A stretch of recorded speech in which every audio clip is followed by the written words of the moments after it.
Bonsoir à toutes et à tous, nous sommes heureux de vous retrouver pour un nouveau numéro de votre émission Regard d'ailleurs. Regard d'ailleurs est une émission qui traite de l'actualité politique, économique, culturelle, sportive et sociale en Mauritanie. Ce soir nous sommes avec notre chroniqueuse Nada Ahmed Oulienj. Bonsoir Nada. Bonsoir. Merci d'être avec nous. Ce soir nous recevons un nouvel auteur qui a écrit un ouvrage, L'oubli volontaire pour un contrat social en Mauritanie. Cet ouvrage traite de la question de la discrimination, de l'égalité entre les différents citoyens mauritaniens et les problèmes politiques. Nous recevons M. Lam Mohamed qui a publié cet ouvrage en 2018 aux éditions Lam. Bonsoir M. Lam. Bonsoir. Alors, avant de commencer, je voudrais vous poser une première question concernant le style littéraire de cet ouvrage, puisque en préambule, dans l'introduction, vous faites référence à Jean-Jacques Rousseau et vous parlez effectivement du contrat social. Premièrement, on peut s'interroger sur le style littéraire. Quel est le style littéraire de cet ouvrage? Alors, tout d'abord, merci de l'invitation que vous me faites. Je suis très heureux d'être ici dans un premier temps.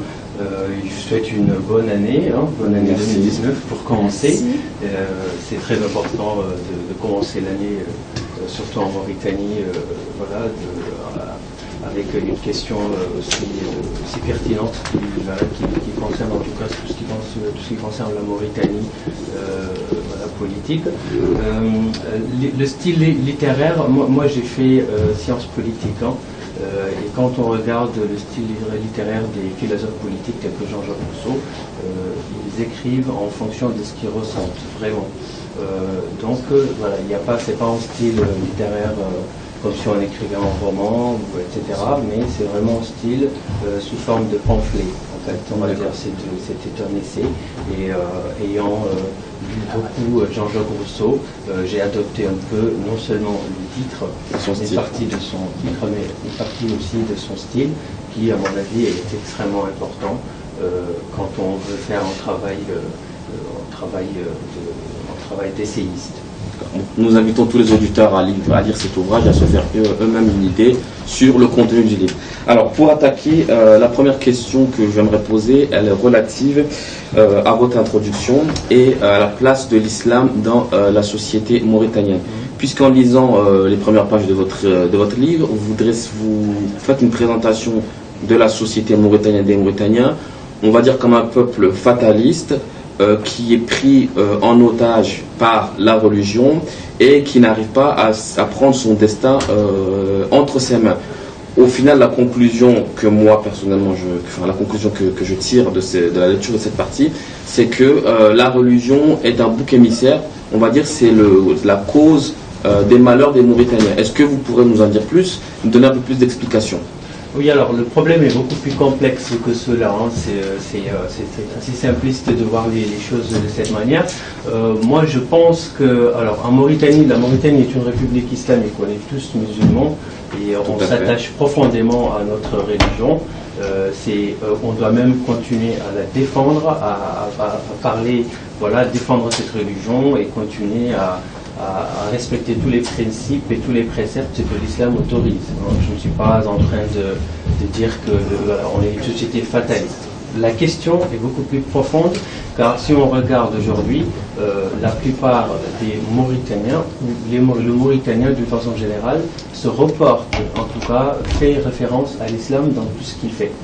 C'est tout à fait naturel quand on est dans une société musulmane. Mais la problématique que je pose, c'est surtout une problématique politique, c'est-à-dire que l'islam politisé en Mauritanie empêche le citoyen mauritanien d'aller vers une certaine idéologie progressiste ou à adopter ou même à s'intéresser davantage à la politique. On dit souvent que les Mauritaniens sont très fatalistes. Ce n'est pas moi qui le dis. C'est moi-même en tant que Mauritanien, des fois je me sens des fois fataliste face à une question politique où je suis censé avoir une certaine idéologie. Tout de suite, ce que je fais, c'est que je me dis, je me réfère à Allah, je me réfère à Dieu, et ça m'empêche des fois de vouloir certaines libertés, etc. On aura pris en compte votre avis. Votre analyse est pertinente. Là, ça pose vraiment la question démocratique. Donc pour vous, est-ce que l'islam, donc la religion musulmane, est compatible avec la démocratie? Parce que là, je vous cite page 78, vous dites l'application des principes des droits de l'homme et les principes religieux sont difficiles à concilier dans un État qui se veut très attaché à la foi religieuse. Est-ce que pour vous... C'est tout à fait là, c'est une très bonne question.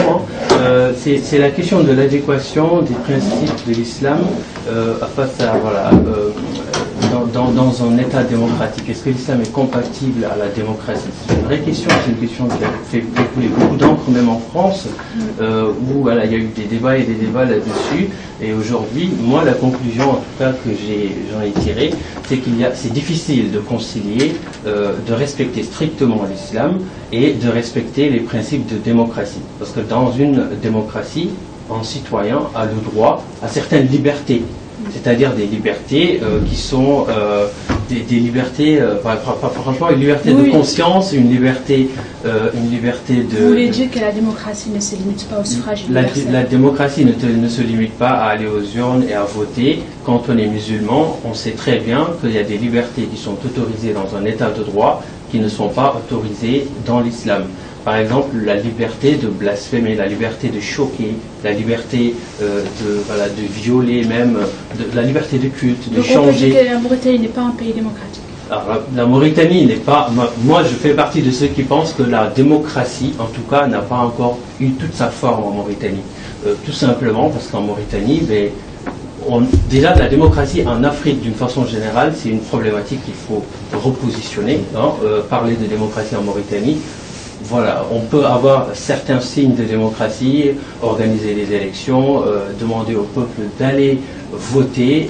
Tout ça, c'est des mécanismes de démocratie. Mais on sait très bien que dans le fond, rien n'indique que la Mauritanie est un État de droit ou un État démocratique, en tout cas. D'accord. Bon, on a compris votre position sur ce sujet. En gros, il y a une incompatibilité entre les principes islamiques qui sont inspirés de la charia et les principes démocratiques tels qu'on les connaît en Occident, comme la liberté de manifester. Encore une fois, c'est votre avis. Moi, j'ai une autre question sur laquelle je souhaiterais venir. Alors, c'est la reconnaissance des communautés nationales en Mauritanie, puisque dans votre livre, vous en parlez au début, dans les pages 20, 21, 22, et vous expliquez qu'il y a une reconnaissance constitutionnelle des langues mauritaniennes et qu'il n'y a pas une reconnaissance des communautés négro-africaines. Là, en l'occurrence, Peul, Soninké, Halpoula, ou alors. Alors, ça, c'est ce que vous nous expliquez, mais derrière, vous ne démontrez pas, vous n'expliquez pas comment aujourd'hui on peut arriver à cette reconnaissance, et s'il y a reconnaissance bien sûr, est-ce que cette reconnaissance permettra aujourd'hui qu'il y ait une égalité des droits entre les citoyens? Puisque derrière vous parlez d'unité nationale, d'identité nationale, et vous niez même l'existence de l'identité mauritanienne, puisque vous parlez d'identité de différentes communautés. Quel est votre point de vue là-dessus? Est-ce que vous pouvez me donner un peu plus d'éclaircissement? Oui, absolument. Alors mon point de vue est clair. C'est-à-dire qu'en Mauritanie, depuis les indépendances, en tout cas les premiers à avoir posé la question de l'identité de l'homme noir en Mauritanie, c'est le mouvement des Flammes, Force de libération africaine en Mauritanie. Ces personnes, à un moment donné de l'histoire, se sont senties discriminées, complètement mises à l'écart. Et les problématiques qu'ils ont posées depuis 1966, en 1986 également, et en 1987, ces mêmes problématiques reviennent. Je vous rassure, hein, je ne fais pas partie des Flammes, moi je suis un penseur politique, donc voilà. Mais en analysant l'histoire de la Mauritanie, l'histoire politique de la Mauritanie, tous les manuels politiques, D'accord. En tout cas, voilà. Alors revenons sur la question de la reconnaissance des communautés. La question de la reconnaissance des communautés nationales est très importante. Parce qu'aujourd'hui, si on regarde, moi en tant que Mauritanien, je suis noir et je suis Peul. J'ai une communauté en Mauritanie. Ma communauté, je ne la sens pas assez représentée au niveau de l'État. Donc moi, je ne suis pas arabe ou berbère. Donc je ne vois pas au nom de quoi. Mais ma alors langue là, j'ai nationale... une question quand même très importante. Je vais juste terminer, car je ne suis pas arabe, par exemple. Je respecte, hein, je ne suis pas maure. Donc je ne vois pas au nom de quoi, moi, ma langue nationale ne pourrait pas être une langue officielle, par exemple. En nom de quoi l'arabe devrait être... Mais la nuance, c'est que, premièrement, il n'y a pas de reconnaissance constitutionnelle de la communauté arabo-berbère, ou des Maures, premièrement. Deuxièmement, la langue arabe, la langue officielle, c'est l'arabe. et ce n'est pas le Hassania, puisqu'aujourd'hui la plupart des Arabo-Berbères, tous les Arabo-Berbères aujourd'hui utilisent le Hassania. Vous serez d'accord avec moi que la langue arabe s'approche plus du Hassania. Tout à fait. Le Hassania, on va dire qu'il est dérivé de la langue arabe. Il y a un certain favoritisme. Si on décide aujourd'hui, moi en tant que Mauritanien, en tant que Peul, si aujourd'hui on décide de mettre comme langue officielle une langue qui s'apparente au Peul, je serai le premier à m'y opposer. D'accord? Parce que je serai beaucoup plus favorisé au niveau de l'administration, au niveau de l'enseignement, qu'un autre qui ne parle pas forcément. On va passer à la question suivante. J'ai bien compris votre point de vue. Il y a un passage quand même qui me gêne un peu dans votre page 30. Vous dites je continue à refuser de parler l'arabe car je ne l'ai pas choisi, il m'a été imposé.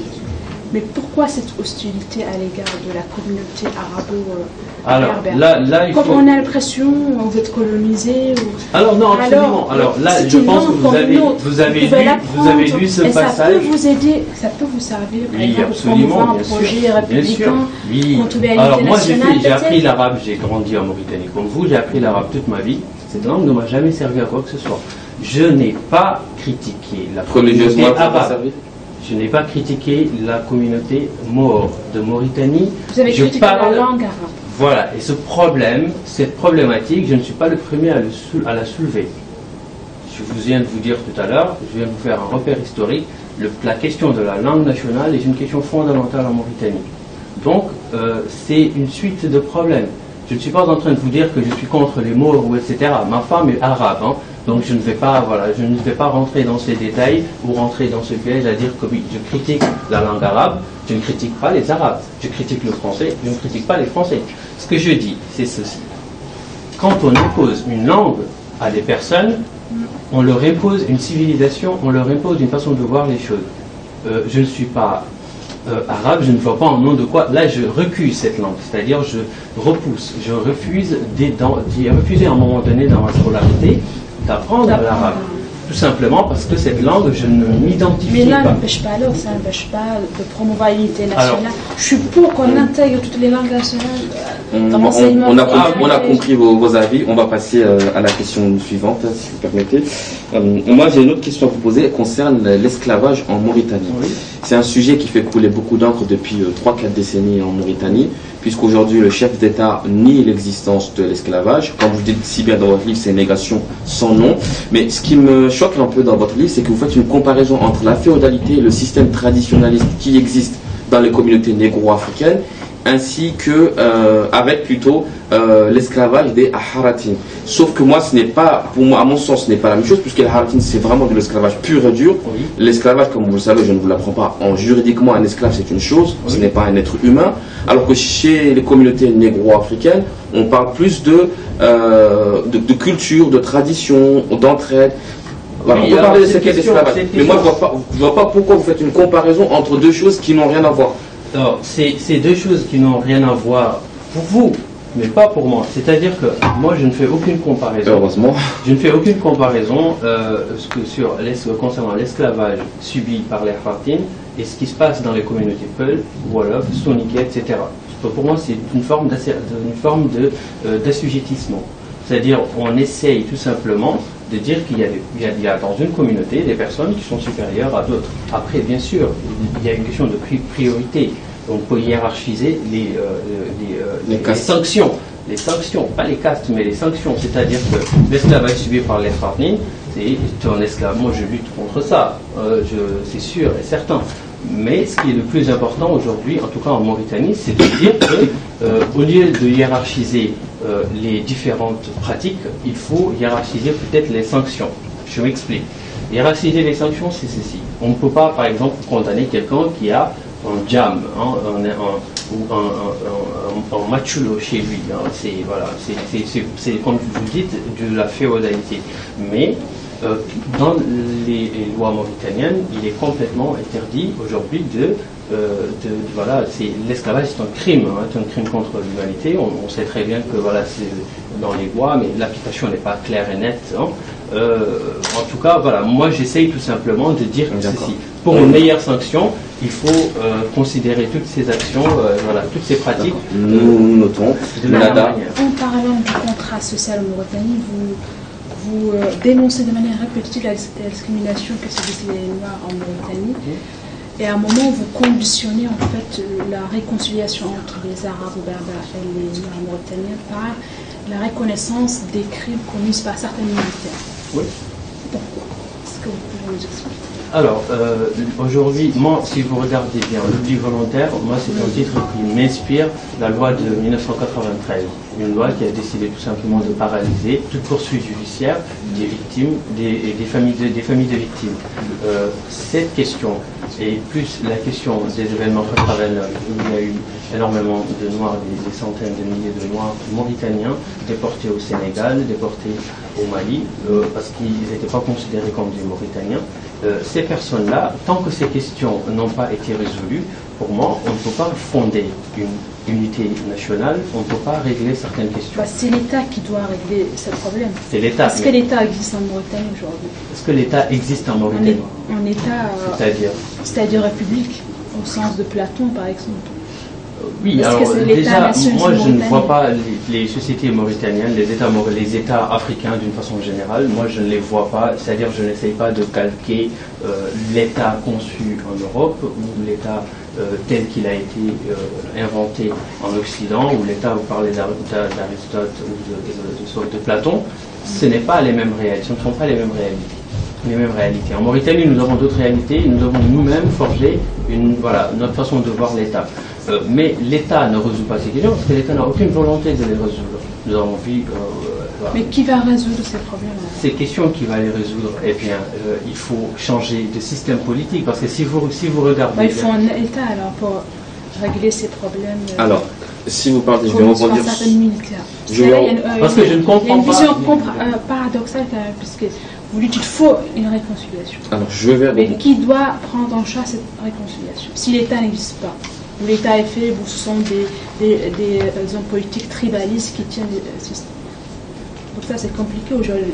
Je ne comprends pas la question. Comme si on ne peut rien faire, on attend que l'État résoudre ces erreurs commises par sa milité il y a quelques années, des décennies. Oui. Alors, ces questions, il y a énormément de militants qui ont demandé à ce que ces questions soient réglées. Ces questions n'ont pas été réglées jusqu'à présent. Donc, voilà, l'État doit avoir une certaine volonté pour aller dans ce sens. Parce qu'il y a une chose, moi j'ai un fil conducteur dans mon livre, du début jusqu'à la fin. Je commence déjà à me remettre en question moi-même. Quelle légitimité ai-je pour parler de toutes ces questions? Mais après, je me dis une chose. Si je ne parle pas de ces questions, qui va en parler? Et je commence à expliquer déjà la difficulté qu'on a au niveau de l'État mauritanien de considérer ou de redéfinir l'équilibre communautaire. On sait très bien qu'il y a une communauté, ou en tout cas des hommes qui font partie d'une communauté en Mauritanie, qui détiennent tout ce qui est pouvoir en Mauritanie. C'est ce que j'essaie d'expliquer. Maintenant, il faut un nouveau contrat social. Le nouveau contrat social, c'est simple. C'est-à-dire qu'il faut qu'on accepte d'entrer dans une dynamique de discussion, de débat, mais de vrais débats. Parce qu'il y a énormément de débats nationaux qui sont on va passer aux questions suivantes, Nada. C'est très important. Parlons de l'international aujourd'hui. Est-ce que c'est l'État qui doit créer la nation ou c'est la nation qui doit créer l'État? Ça, c'est des questions. C'est très compliqué aujourd'hui parce que là, déjà est-ce que la nation mauritanienne est-ce qu'on peut considérer que la Mauritanie est une nation? Est-ce qu'on peut dire nation? Alors, je vous propose de traiter un sujet puisqu'on a beaucoup de questions, si vous permettez. On ne va pas épiloguer sur ce sujet. On a d'autres questions. Je suis désolé. On aura l'occasion de revenir sur ce sujet-là. Si on conditionne la réconciliation entre les différentes communautés par la reconnaissance des erreurs commises par ces militaires, c'est compliqué parce qu'il n'y a pas un État fort aujourd'hui pour. Il n'y a pas un État fort, c'est-à-dire qu'aujourd'hui, nous savons tous comment est configuré l'État mauritanien, donc on ne va pas. Essayez d'être bref, s'il vous plaît, on n'a plus beaucoup de temps. On le sait très bien, l'État mauritanien est configuré d'une manière, la façon dont il est configuré, il ne permet pas déjà d'aborder ces questions-là, il les fuit. Ces questions. Donc aujourd'hui, on ne peut pas se dire tout simplement que oui, il faut se donner les moyens de parler des sujets intéressants comme l'unité nationale, des questions de réconciliation nationale. Bien sûr, la volonté doit venir de l'État, mais il faut au moins que les partis d'opposition tiennent cette question et en font un sujet national. Aujourd'hui, ces questions sont... Donc ça passe par la politique pour vous. D'accord. Bon, ça passe par la politique. Je rebondis rapidement sur ce que disait Nada concernant la loi d'amnistie que vous évoquez de 93, qui en gros efface les crimes ou pardonne les crimes qui ont été commis entre 89 et 92. Certes, au niveau national, on peut pas faire grand-chose, mais les victimes ou les familles de victimes ont toujours la possibilité de faire quelque chose au niveau international. Voilà. Parce que la Mauritanie aujourd'hui... Mais ils l'ont essayé, ces familles de victimes. Ils ont fait toutes les démarches nécessaires pour trouver... ça n'a pas abouti. Ça n'a pas abouti. Il faudra qu'un jour que la communauté internationale prenne ce sujet au sérieux et fasse le nécessaire. J'ai une question à vous poser encore. Ça concerne le coup d'État de 1981 dont vous parlez dans votre livre, où vous nous expliquez que votre grand-oncle a été assassiné. Et là, vous condamnez l'assassinat, puisque vous parlez d'exécution extrajudiciaire, vous ne l'appelez pas ainsi. La question que je vous pose, c'est est-ce que vous ne légitimez pas le coup d'État, bien que ce soit une pratique qui est condamnable à tous les niveaux, puisque je ne vois pas condamner ce coup d'État. Oui, alors, moi j'assume cette part de subjectivité, c'est-à-dire je ne légitime pas un coup d'État. On ne peut pas légitimer un coup d'État en tant que juriste. En tout cas, vous ne le condamnez pas. Je ne condamne pas l'action que mon grand-oncle a eue, c'est-à-dire l'idéologie qui guidait son action, c'est-à-dire de remplacer un régime militaire par un régime civil. Et si vous connaissez très bien cette partie de l'histoire, vous vous rendrez vite compte que leur objectif, c'était pas de s'accaparer du pouvoir, c'est juste de déplacer le système en place et de mettre un régime civil. D'accord. Ok, je ne suis pas en train de légitimer un coup d'État. On ne peut pas légitimer un coup d'État, sachant qu'en Mauritanie... Alors, nous l'avons bien compris. Nana, une dernière question. Sur votre rapidement, s'il vous plaît. Revenons sur votre livre. Là, je constate quand même, en lisant votre livre, qu'il manque beaucoup de nuances. Par exemple, dans la page 65, vous dites que, 75, les Noirs mauritaniens constituent plus de 80% de la population. D'où viennent ces chiffres? Et qu'est-ce qu'on n'entend pas loin? Parce que là, moi, c'est mes jeunes, on peut quand même, il faut nommer les choses. Oui. Les préférables, les dits, les soniqués, les pelles. Parce que là, on a l'impression que vous opposez les noirs, les blancs. Parce que là, est-ce que vous n'êtes pas en train d'arracher la question, la question économique et sociale? Moi, je pense que je ne suis pas sans aucune arrogance ou quoi que ce soit. Quand vous lisez un livre, essayez de rentrer dans la philosophie de celui qui écrit le livre. Je ne suis pas en train d'opposer noir, arabe, etc. Car ce sont déjà les critiques qui sont adressées à tous ceux qui commencent à parler de la Mauritanie. Ce que je dis, c'est simple. Il y a 80% de la population mauritanienne qui est noire. D'où viennent ces chiffres? Donnez-moi des chiffres. Même l'État n'est pas capable de fournir des chiffres. Ce que je fais, ce sont des approximations. Les approximations, je ne suis pas statisticien. Et je l'assume dans mon livre. On peut dire aujourd'hui 15% de morts, on peut dire 40% de haratin. Aujourd'hui, on sait très bien qu'on nous sort tout le temps des chiffres. Il n'y a pas d'études étatiques. Donc finalement, la source, elle n'est pas si fiable que cela. Bon. La source, il n'y a même pas une source officielle sur les chiffres en Mauritanie. Donc c'est une source que vous avez peut-être inventée alors? Absolument pas. C'est une puisque là, on est carrément dans la supposition. On est dans la supposition. 75. Alors, surtout l'État noir. Il faut cesser on va se penser la binaire. Parce que là, qu'est-ce qu'on n'entend pas noir? Toutes les questions en Mauritanie, ce sont des questions économiques. Il y a des Arabes ou Arabes qui sont noirs, donc c'est pas une question. C'est sur ces paroles qu'on va conclure ce débat. Malheureusement, nous manquons de temps. Monsieur Lam, nous vous remercions d'être venu sur notre plateau. Nous invitons tous les téléspectateurs à lire cet ouvrage qui est très intéressant, L'oubli volontaire pour un nouveau contrat social en Mauritanie, chez les éditions L'âme. Voilà, vous le retrouvez facilement, très agréable à lire, très court. Merci Monsieur Lam. Merci à vous. Merci d'être venu Nada. Nous vous retrouverons prochainement pour un nouveau numéro de Regard d'ailleurs. Nous vous remercions de nous avoir suivis et nous vous souhaitons une excellente soirée. Au revoir.